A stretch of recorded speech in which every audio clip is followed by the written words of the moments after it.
साथियों, अगर इस समय अगर आप अपने आप को मजबूत नहीं होंगे, अपने हक अधिकार के लिए संघर्ष नहीं करेंगे तो बहुत लेट हो जाएगा। आज मैं आपके हक अधिकार के लिए लड़ाई लड़ता हूं। क्यों? मैं निषाद का बेटा हूं, इसलिए निषाद कुल में जन्म लिया, इसलिए लड़ाई लड़ रहा हूं।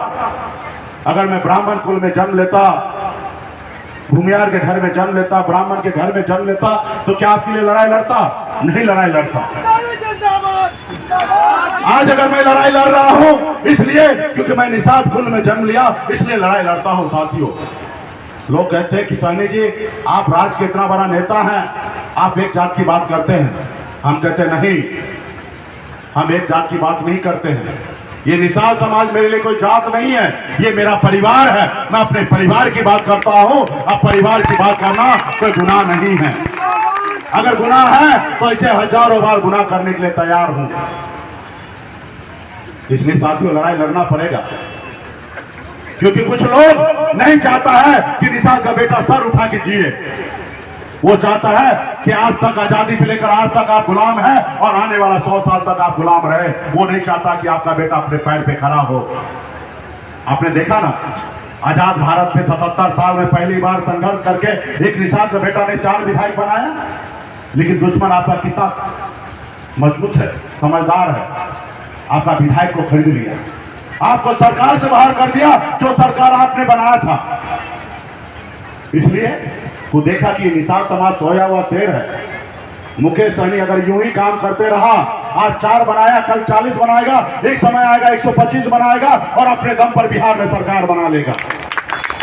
अगर इस समाज को गुलाम बनाना है तो पहले मुकेश सहनी को आवाज को बंद करना पड़ेगा, और जब मुकेश सहनी का आवाज बंद होगा तो समाज ऑटोमेटिक गुलामी करने लगेगा।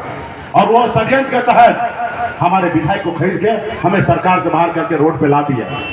लेकिन उनको ये नहीं पता है, जिसको चाहने वाला लाखों निषाद का बेटा हो, उसको दुनिया का कोई ताकत नहीं है कि झुका सकता है, घबरा सकता है।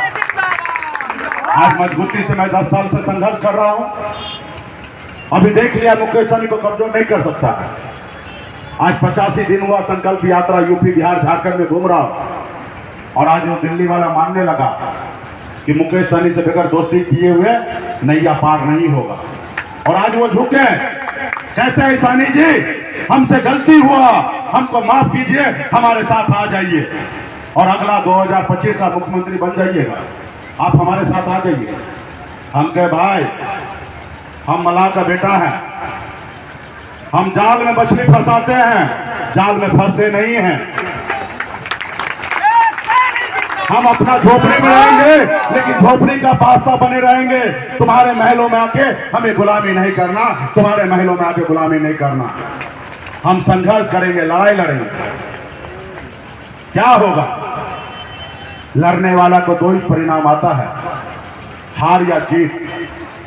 घर में सोने वाले का एक ही परिणाम आता है, हार। और जब हम मैदान में रहेंगे तो कभी हारेंगे, कभी उठेंगे, फिर गिरेंगे, फिर उठेंगे, और एक न एक दिन हम जीत करेंगे और जीतेंगे। और तब हमारा आने वाला समय, हमारा जो पीढ़ी है, वो चेहरा सर उठा के जिएगा। साथियों, इसके लिए संघर्ष करना पड़ेगा, जैसे हमारे पूर्वज ने किया। पौने 2 साल संघर्ष किया, पौने 200 साल, 9-10 पीढ़ी संघर्ष किया, उसके बाद आजादी मिला।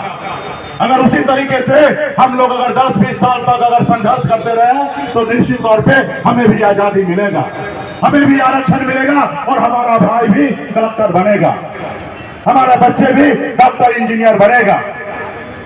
इसलिए साथियों, उसके हक अधिकार के लिए आप ही को